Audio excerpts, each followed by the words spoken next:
وعلى آله وصحبه وسلم وبعد. طيب darasa lililopita ilikuwa ni kuongelea kuhusu kwamba tuko kwenye kumi la maghfira. Tukasema kwamba muumini anatazama dhambi, anachukulia dhambi aidha kulifanya au baada ya kwamba amefanya, jinsi anavyoishi kwenye kero, kwenye hofu, ni kama jiwe kubwa nataka kumwangukia, kama anavyosema Muhammad sallallahu alaihi wasallam. Lipango ni kubwa, umepigwa chini, alafu unaona jiwe kubwa nataka kuangukia, utakuwa na amani gani?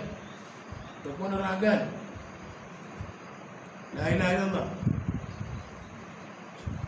Muumini anatazama dhambi lake alilofanya ni kama jiwe kubwa ile hapa nataka kumwangukia, analalamika, anavyohaha, anatamani aokoke na aokolewe, nani kumwokoa, nani kumsaidia, anahangaika sana.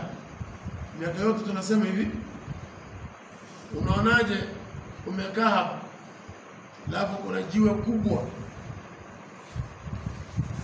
linakuja linataka likudondokee, wakapatikana watu wawili,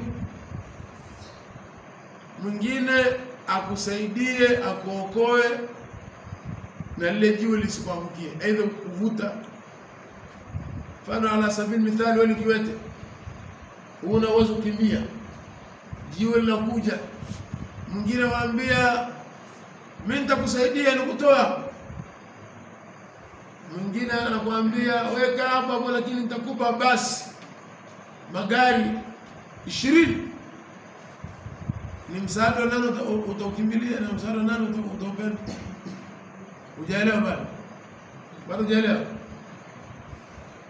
Umekaa wewe ni kiwete, umekaa chini, una uwezo kukimbia, jiwe kubwa nataka likudondokee, ukawa mbele yako kuna watu wawili, mmoja anakuambia nitakuokoa, nikusaidia hapo, nikuvute haraka. Mwingine anasema weka hapo lakini nitakupa basi 20, mabasi au semi trailer, nitakupa 20 semi trailer, lakini ubaki hapo ubongo lile jiwe uweka kama chapati. Unafikiri msaada wa nani utakimbilia? Msaada nani utaupenda? Yule anakuletea basi, anakuletea msaada ukaokoa. Muumini anapoahidiwa kusamehewa dhambi anafurahi sana kuliko anapoahidiwa kupewa magari. Muumini sio wewe. Wewe muumini. Basi mnafiki. Ndio maana madhambi kwa kitu kidogo. Muumini kwa imani yake anamjua Mwenyezi Mungu na anajua mambo jinsi yalivyo. Dhambi analiogopa kuliko chochote. Aidha ameshalitenda, hana amani, anakosa amani kabisa, kuliko alio na maradhi fulani, anapokuwa hana amani. Muumini anapokuwa na dhambi au ameshatenda dhambi, anakuwa na hofu, anakuwa na makero, anakuwa na umumu.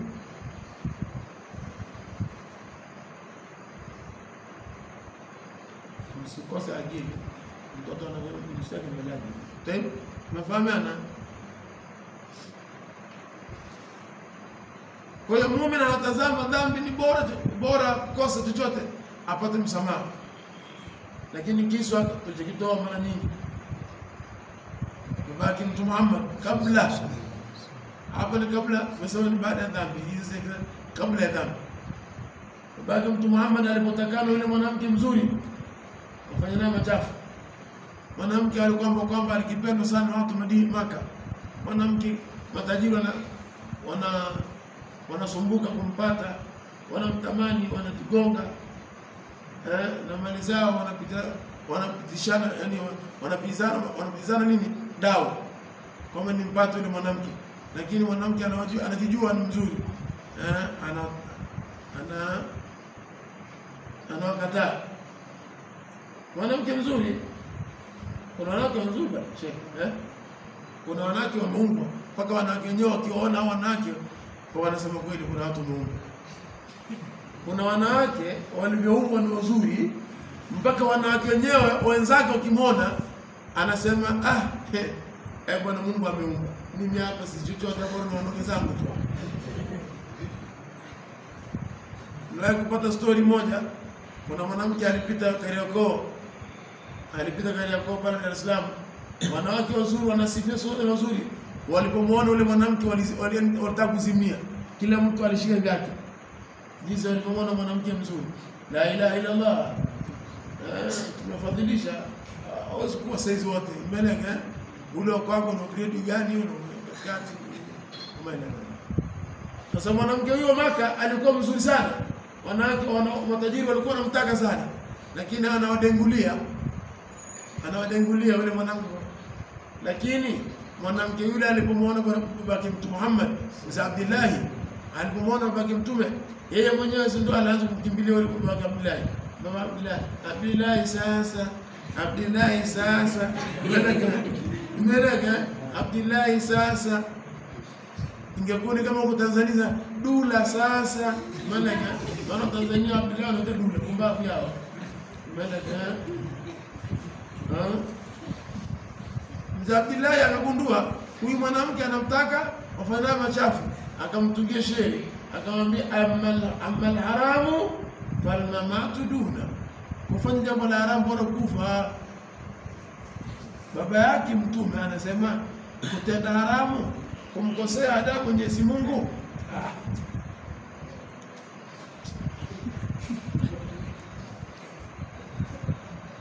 Amal haramu fal mamatu دون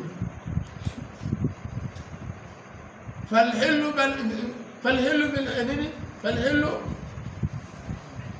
فاستبينا فكيف بالامر الذي تبغينا يحمل المرء يرضى هو دينا.